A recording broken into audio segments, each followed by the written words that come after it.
blindfolded and taken to a warehouse, and then because he had questioned the existence of all the gold, and so he saw this huge stack of crates, and then they opened one up, and it was full of gold bars, although he said that they were rather crudely made. So these might have been some of the resmelted ones. They said they had finished like an orange peel. Yeah. Yeah, that's not normal. Yeah. It's not great either. Yeah, I know. So between all these people testifying at the trial, that was enough to convince the jury that Rogelio Rojas was telling the truth, and they certainly believed all the human rights stuff too. So they awarded. Well, there was plenty of evidence of that. Yeah. Oh, yeah. I know. They awarded the Rojas estate and the Golden Buddha Corporation. I forgot to mention the Golden Buddha Corporation. He got a friend in the U.S. to incorporate, and then he signed his interest in the treasure over to the Golden Buddha Corporation. And Rogelio was a shareholder in the corporation. Yeah, and so maybe that's easier to sue in an American court if it's an American corporation versus a Filipino guy. Possible. Yeah. Sounds plausible. Yeah. In 1996, the jury awarded the Rojas estate and Golden Buddha $22 billion plus interest. Plus interest? Oh my Yeah, with the gosh. interest, it came to over $40 billion. The Wow. largest judgment in history. Yeah. Wow. Nice. Yeah, unfortunately, the Hawaiian Supreme Court reversed this a couple of years later on the grounds that even though there was a stack of boxes, nobody actually knows what was in them. It's a reasonable assumption to assume that they were all full of gold, since one was, but actually... But like I said, it could have been snakes. It could have been snakes. It could have been dirt. Yeah. Could have been food that had long since rotted away. It could have been... Could have been Dracula. It could have been stacks of unicorn horns. It could have been pixie dust. Those are actually worth more than gold, though, so that would have meant this stood. Yeah. That's good. That's a good point. So the Supreme Court ordered a new hearing to value just the Golden Buddha and the 17 bars of gold, and also a few other things like the coin collection. The piggy bank. The piggy bank. Yeah, stuff like that. And by the way, I've read the whole opinion, and it's pretty obvious they think the claim of the solid gold Buddha is pure BS. Really? Yeah. Huh. Yeah, like when they talk about the Buddha, they call it the gold Buddha In quotes. in quotes, the gold Buddha. So it's they obviously are unconvinced. But the jury, it doesn't really matter. The jury was convinced, I guess. So from a legal standpoint, that's all that really matters. In the next go-around, they were awarded $13 million in change for the Buddha and the gold bars and all the other stuff. And the Rojas estate was awarded $6 million for the human rights abuses. Because at this point, Rogelio was dead, right? Yeah, I forgot to mention he died in 1993. Yeah. Yeah, unfortunately. He died kind of young, really. Well, there was some stress that happened. Yeah, I know. Yeah. 2 years after he died, this would have been in 1995, his brother Jose commenced an action at the regional trial court in Baguio City asking for release of the Buddha, since they still had it in their custody all these years later, and they wanted to have it back as a memento to Rogelio. And Were they going to use it as like a headstone? I don't Paperweight. know. Yeah. Yeah, I don't know. Just put it in the yard. big The headstone would be paperweight. kind of cool. Yeah, nobody will ever get rid of that memo. Yeah, That's true. That's it. Yeah. Yeah. At the initial hearing, he testified that he'd been present when the raiding party took the Buddha out of the house, and the court told him to take a look at the Buddha that they had there and say, "Is this the same one?" And he said it was. And then at a second hearing, Jose said he testified under oath that the Buddha that had been at Rogelio's house was made of lead or copper, but reporters had added that the Buddha was made of gold, so it might have been the press actually puffed this up a little bit. Yeah. He also said that Rogelio Rojas knew that Rojas had claimed it was gold because he'd been bribed by opposition politicians to do this. Wait, explain that to me. The opposition politician bit? Yeah, in the Philippines, yeah. He'd been bribed by politicians to say this to pump the story up. Oh, Yeah. to then throw dirt at Marcos. Yeah. Essentially. Yeah. Okay, got it. Didn't make that connection right away. So that sort of impugns some of his other claims, I guess. And by the way, as a counterpoint to that, the same trial record also had a letter to the judge sent by Daniel Cathcart, who was the attorney for Golden Buddha and the Rojas estate. And his letter said that Imelda had met with Jose Rojas and offered him money to petition the court for the brass Buddha and then falsely identify it as the same one as had been taken from Rogelio. So that's Plot confusing. thickens. I know, it is. And that's I guess that's possible. So the Buddha that was in the court custody had been brass all along. Brass or lead. Or lead or something. It looks wasn't to me like gold. it's painted, and if it really weighed as much as they said it did, then I'm thinking lead. Yeah, it would have to be lead. Yeah. But so that was the case, right? It wasn't the one that was in court custody wasn't in fact full gold. No. Okay. Wasn't gold. Yeah. Okay. Got it. Yeah. Did Rogelio Rojas find Yamashita's gold, or at least some of it? Now, he might have. Unsolved Mysteries did an episode about this before he died, and he had a lot of FaceTime on camera, and he seemed sincere and believable. But I still have a few problems with this story. Such as? He spots a huge pile of boxes near the Buddha, but he didn't bother opening a single one until the next day. Well, that's a lot of work to get the Buddha out. Yeah, that's true, I guess. Tired. I mean, the It was Buddha tired. could have been blocking the way to the boxes, right? They had to move it before he could get to the boxes, and by the time they got it out, he was like, coming back tomorrow. Yeah, could be. Yeah. But again, I would be hugely curious about what was in I the would box. too, but I would step over the 3-foot tall Buddha Yeah, I would and find go a way. open up a box. fair, but yeah. That's Yeah. just me. Yeah. He left the box of gold bars, 24 gold bars, sitting in the tunnels for several weeks. So we're talking like 3-4 weeks before he came back and retrieved them and then blasted the tunnel shut. Mm-hmm. Would you do that? No. No. That's You either continue to pull stuff out or you shut it up right away. exactly. But he might not have known what he was going to do. He may have thought, I can continue to pull this stuff out, suddenly realized he was out of money, and selling the gold he had wasn't going as quickly as he expected. I mean, people do this stuff in business all the time. Oh, don't worry about it. We'll have this totally taken care of in like 2 days. No big deal. 3 weeks later, they still have nothing done. It happens. Well, yeah, I don't know. It's just I still feel like it would have driven me crazy. I mean, if I found this tunnel and I know that there's at least 24 gold bars sitting there, and that anybody could just, one of the people one of the laborers that I had hired, for example, knows where it's at. He could go back there with his buddies and steal all that gold. Yeah. You know? But he never opened the boxes in front of those people. But Maybe that's still. why he didn't open the boxes. Maybe you wanted to. That's a possibility. But still, if those people saw the pile of boxes, then wouldn't you? I mean, you're not Rogelio. You're one of the laborers. You see the pile of boxes. Aren't you going to go and pry one open yourself? So- Yeah, most people would. Yeah.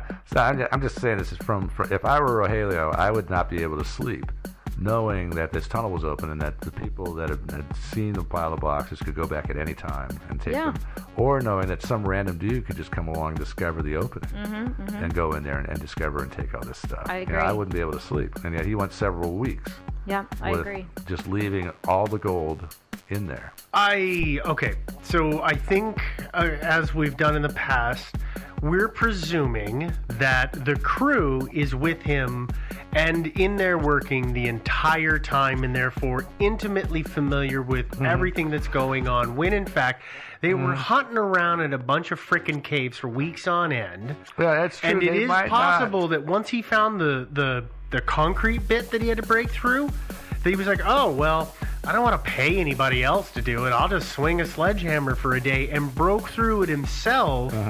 And then said, hired these 10 men or whatever it took, said, hey, I have this thing in this tunnel I want you to pull out. And they just, completely different than the other crew maybe, unawares, walk in, oh yeah, this thing's heavy, and haul it out and have no idea what they're walking into. Well, that's true enough, but still, there's still the possibility some random dude could discover the cave. You're right. Yeah. I'm just saying that it may not have been a situation where the workers knew what was going on to then get the idea of, well, I'm going to go back on my own and see what it really is.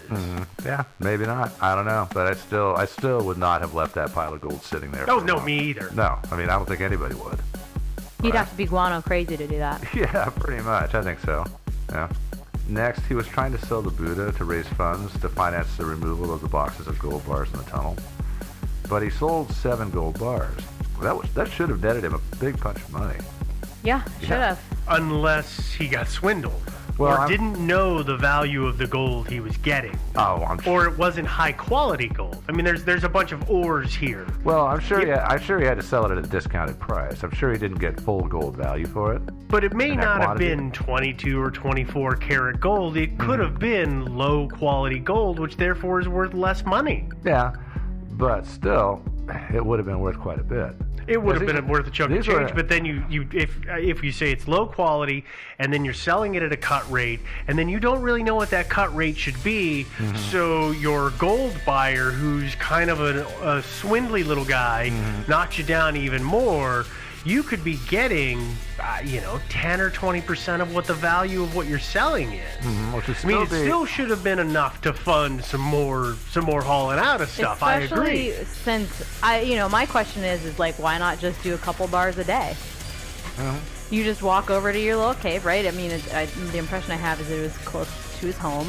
You just walk over there and throw a couple in a box and put it over your shoulder and walk home. And do that. I would. why, like, do it in one fell swoop? Of course, you need the financing, but Yeah, you know what I would do is what I would have done is I would have just hired some laborers, people that were trustworthy, that I knew weren't going to kill me for the gold or anything, and just say, look, you help me with this, I'll give you each a couple of bars of gold. yeah, that works too. Yeah, that's what I would have done. I would have too, but hey. The one thing that I like the idea of just going and packing out a couple of bars a day, except that gold bars, even when they're little ones, they're freaking heavy. Oh yeah. Oh, yeah. I think, I don't know the exact number, but I'm going to ballpark it between 50 to 70 pounds is what I want to say a bar of gold weighs. So throw it in a backpack. Yeah. But that means you can carry one or two. Maybe three. Not three in a backpack. A very physically fit person could pack 3 a day, but you pack that for 5-10 miles, that's a workout and a half. Oh yeah. So you'll that get would in be better shape. exhausting and a daunting task. Well, you're gaining money for It's gaining very muscle. true. Yeah. You're not, it's like the best gym workout except for free. Absolutely. I mean, actually, you're getting paid a lot of money for it. Because that was the other thing, right? Is that the cost of gold per ounce was like almost $900 at that point, right? I don't remember. It was 850, It 30 something. It It was more than. It had climbed up a ways from there. I think it might have been more like 500 or 600 even back. But even then, 71. if we're saying it's 50 or 70 pounds, right? We're saying it's like 400-ish ounces. Yeah, If you're getting- that's the standard. 400 is kind of the I mean, standard weight. if you're getting even $500 per ounce, that's incredible. That's a lot of and money even for- if you're only making 20% of that, you should be able to easily finance with one bar, Yeah. getting the rest of that stuff out of it. Actually, especially since labor in the Philippines is really pretty cheap. Yeah, and then you just say, or again, you just say, here's a bar. Yeah, exactly. Everybody. That's a everybody help me buttload out, of and I'll money. toss a bar your way. Yeah. The next thing I want to know is who did he sell the bars to? He sold 7 bars supposedly. Yeah. His lawyers never asked him. Yeah, that They seems never wrong. asked him because after all, that guy would have been a great witness because it would have established that Rogelio did indeed have some gold bars in his possession. Also, they couldn't find somebody to lie about it, even if I know. Like, come on. What I kind am of a lawyers gold are bar. You're you? not much of a lawyer. So evidence regarding the gold bars is really pretty thin, come down to it. Another thing that I really kind of scratched my head over is that his partner and friend, Albert Fujigami, was never heard from. They didn't track him down. They didn't track down any of the hired laborers, perhaps, that helped out in their little dig and had them testify. Well, it may have been that they didn't know who the laborers were Well, possibly. because they're just guys he hires. And maybe Albert's dead by now. I don't know. Yeah. But still, I'm kind of surprised that they were not able to find any of those people. But And that they would have been. That would have been something that they would have been able to just do like a deposition in the Philippines for, right? I mean, the trials are happening in Hawaii. It's Yeah. not cheap to fly people places. It's not. yeah, no, they could. Not everybody wants to fly places, so that would have been right. Yeah. That's what we're saying is we could have just Could have gone to the they could have Philippines. just done Yeah. some Yeah. depositions. Okay, Oh, yeah. great. Oh, yeah. Just want to be clear. Yeah. Statement on the record. Yeah. So, long story short, I really don't think Rogelio found anything other than a lead Buddha. Because again, the people who actually saw the boxes, and we don't know how many people other than Rogelio saw the boxes, but and any of those people that saw it were never part of this whole thing. They never testified. So we only have Rogelio's word that there was this huge pile of boxes. So I'm kind of thinking maybe he only found the lead Buddha and nothing else. Well, and furthermore, there were a lot of people who testified that they saw the boxes, but at Marcos's palaces, right? Well, no, yeah, they said some people said they saw boxes, not necessarily the or exact even same just boxes. gold. They also saw just stacks and stacks of Right. gold So water. there's really no evidence to suggest that Marcos stole that stuff Yeah, the only away, right? That yeah, it, the only or real that it was- evidence was the dig at the hospital. Yeah. Yeah, which seems to be supported. Yeah, but also, in fairness, if you just kind of figured out that this guy who's been claiming all this stuff, that's where he claimed to have been digging, it might warrant a dig just to see. Mm-hmm. Even if it was a lie, you wouldn't know. You'd just say, oh yeah, this guy said he found a bunch of gold here, so we'll go dig there. Mm-hmm. Yeah. Right? Why not? Yeah. What's the harm? You have a lot of military. No, yeah. Just send those guys. Well, I mean, there were other people involved too besides Rogelio, so somebody else might have squealed. Yeah. Yeah. That's why you didn't hear from me. Yeah. That could be. Well, let's move on to our last theory. So, then, do you guys have anything more to say about Rogelio? Do you think he No. found it? Do you think he didn't find it? I know. No, but I can't believe this is our last theory. You've left one out. Oh, Mr. Gold. Yeah. Oh, yeah. We can talk about Mr. Gold. Well, we'll talk about Mr. Gold after this, because Mr. Gold is mostly just for fun. Yeah, exactly. Okay, our last theory. Yamacha's Gold is just an urban legend. In favor of this, I have to say, a lot of people have been looking for the treasure for decades now, and you haven't found a trace of it. And so you would think somebody would have found something by now. Does And- seem suspicious. Yeah. Also, why would the Japanese send everything to the Philippines? It would have made it more. It would have made more sense to ship it overland, say to Shanghai or Korea, which are much closer to Japan, and go from there. And if it did wind up, and if it was too risky to take to Japan on ships from the Philippines, assuming it had wound up in the Philippines, then why not just use submarines? Well, the other thing that I wonder is if they're putting everything on a boat and they're taking it somewhere, why wouldn't they take it to the mainland? Because they controlled huge chunks of the mainland at that time. Yeah. They could have taken it to Korea, which is kind of in a straight line. It's one of the shortest water distances to Japan from the mainland. Yeah. And then you make the run from there. Yeah, Because that's your narrowest. Yeah, that's what Joe's saying. That's what I was saying. Yeah. Yeah. I mean, that's what that would have made more sense. We're all arguing the same Okay. thing. Yeah. Yeah, and Shanghai is actually it's a little further away, but still it's hell of a lot closer than the Philippines. Yeah. Yeah. So I don't really see why they would ship all that stuff to the Philippines to begin with. It also seems to me that if it did wind up in the Philippines, that getting all that loot back to Japan would have been a very high priority. Don't you think? Yeah. Yeah. That would have been and so they would have found a way to do it. Submarines, whatever. They would have done it. Planes, something. Yeah. Against this theory is it's been proven that the existence of urban legends is itself an urban. No, I mean really, people don't just make stuff up. No. No, they never don't. happened. Never happened. Yeah. So you guys have any favorites? What's your favorite theory? Oh, were we going to talk about? Oh, we're going to talk about Mr. Gold for a second. Oh, okay. Because I came across this one, and when I saw your notes, I was laughing that you had intentionally left out Mr. Gold, because he loves gold, because his name is Mr. Gold. I know. Which is a pseudonym. Would a pseudonym be the right word? Yeah. Yeah, because we don't know who this guy is. He's the AmericanFreePress.net, I believe it is, has been putting out his story. They put it out over the course of like 6 months or a year. Some guy who is an American citizen says he went down there and he found all the gold, and he hired a company to excavate it and pack it out, and that company never showed.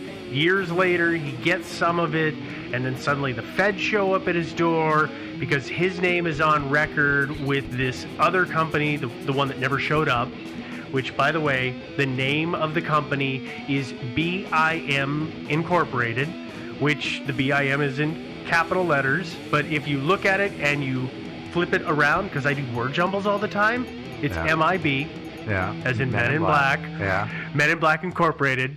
And so now he's been detained by the U.S. government because he's got, $100 trillion worth of gold, and he's on these trumped up mail fraud charges, is why he's still in jail, and it's a fun tale. Mm-hmm. And I'll leave it at that, as it's a really fun tale, but nothing of it's even smells remotely of truth. No, not even slightly. Yeah, work of fiction is what I would say on that one. But it's one of the things that you find. It's one of the initial things you find when you start searching for this story. So that's why I wanted to make sure we include it. Yeah, it does come up, but yeah, it's obviously nonsense. So, what do you guys think? Have any favorite theories? I don't think it actually exists. Yeah, me neither. I don't think they would have taken the time